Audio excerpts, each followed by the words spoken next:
In hip hop, there's like 3 different types of hi-hat levels. You got your simple hi-hats. This is going to cover your 2 steps, any mild variations of that. At the next level, you're going to have your more complex hi-hat patterns. This is going to start involving maybe a little bit more rolls, messing with the time signature, maybe even add in swings. Then at the top, when a producer has fully ascended to that peak enlightenment phase, they start incorporating that secret sauce with the hi-hats, and I'm going to show you all 3 levels of complexity. But first, we need a beat, so I found the sample and I saved y'all the headache by chopping it up already. There's like 20 pieces to this loop, but it's super fire. Let's start.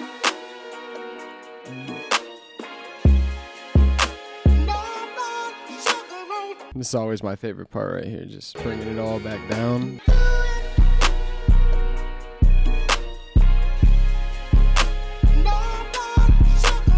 So now that we got a nice foundational drum layer going, we could start with the B&B. I'm not talking airy B&B, I'm talking bread and butter of the simple hi-hat pattern. It takes 2 clicks, 2 everything. There's a reason why it's called the bread and butter, bro. It's because it works, I promise you. Guaranteed or your money back. You can hear the bounce just off rip. There's a beauty in these type of hi-hat patterns. It's just that it doesn't take too much attention away from other things, and it still gives a rhythm and something for everybody to kind of just catch that vibe on. There's a lot of producers in the industry who have completely perfected this and given pockets, still shining a lot of light to other parts. I'm rambling. And the thing is, with simple hi-hat patterns, is we could kind of build from whatever we want. Let's do some more complex hi-hat patterns on this. Now I'm gonna try to think outside of the box a little bit, come up with a little like underlying layer, and then from here, just go in, probably build it up.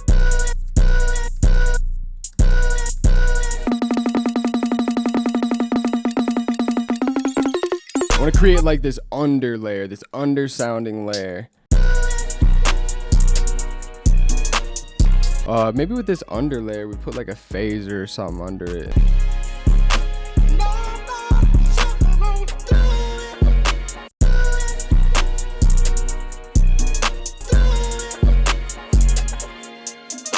One thing I always like to keep in mind when I'm working on these more complex hi-hat patterns is when I go through here and I'm trying to like make that more complex vibe, maybe bring more attention to the hi-hats, I get a little bit carried away. Don't be afraid to come back in and scale it back and hear little pockets and maybe like hum stuff on your beats or whatever.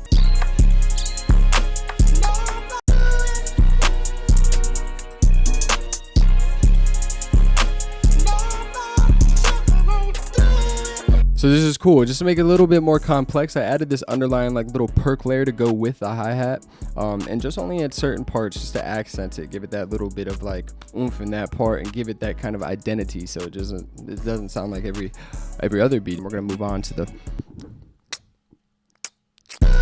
reach hi-hat nirvana, to reach that pinnacle level, that godly hi-hat complexity level. You just really got to understand everything involved with your DAW, all your plugins and stuff, and just know what you got to work with. I'm gonna put a triplet pattern here, and triplets is not exactly what makes it, but I want to show you, and a lot of it doesn't have to do with going crazy in this piano roll and adding a whole bunch of stuff, but adding just a little bit of flavor, and then after that add in the sauce, which I'm going to show you.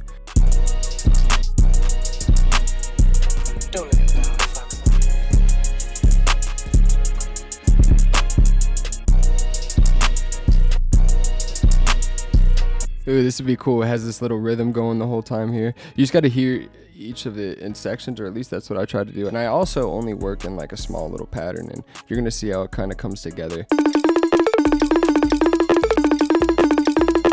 Maybe add a little bit of panning to it so it's hitting on different sides, maybe a little bit of different velocities, but this is like where the cool stuff comes in. There's just so many great plugins that you can use on your hi-hats that just take your hi-hats to just another galaxy, bro, I'm telling you. For this, I'm going to open Shaperbox just to start and kind of show you at least what I'm thinking about here. If I'm trying to make like more complex stuff, let's see how crazy we can go.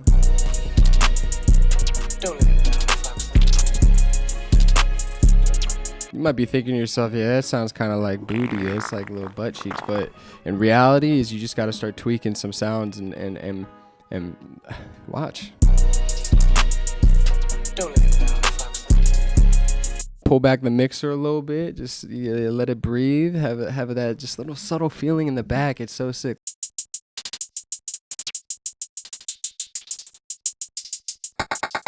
Let me find a better one, bro. Don't let it down. Now this stage is super fun because you just really just get creative and the sky's the limit. The world is your oyster. Whatever other cool saying you can think of. Let me show you guys what Looperator will sound like on this too. Don't let it down.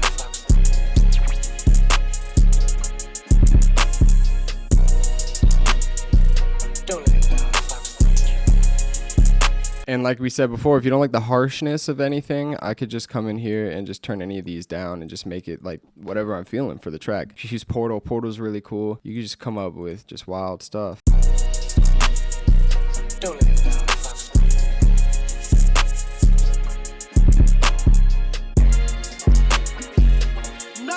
So let's go, let's add another one just for shits and giggles. Let's go Echo Boy. Hear the beat coming in? All together, the God level, hi-hat bounce.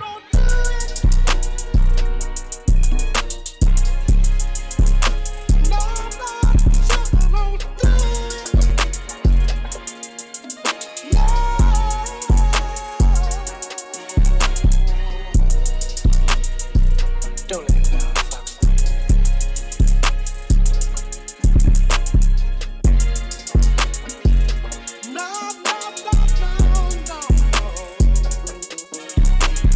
There you have it. If you guys do like the drum kit I used in the video, link in the description below. It's my Flying Nimbus drum kit, and if we get this to 4,000 likes, I'm gonna send a bunch of commenters the kit. So yeah, I really hope you guys enjoyed. I love you guys so much. Let me know what you guys think. Which one was the best out of the three? The simple, the complex, or that just the over the top one with all the plugins and all that cool stuff on there? All right, let me know. Bye.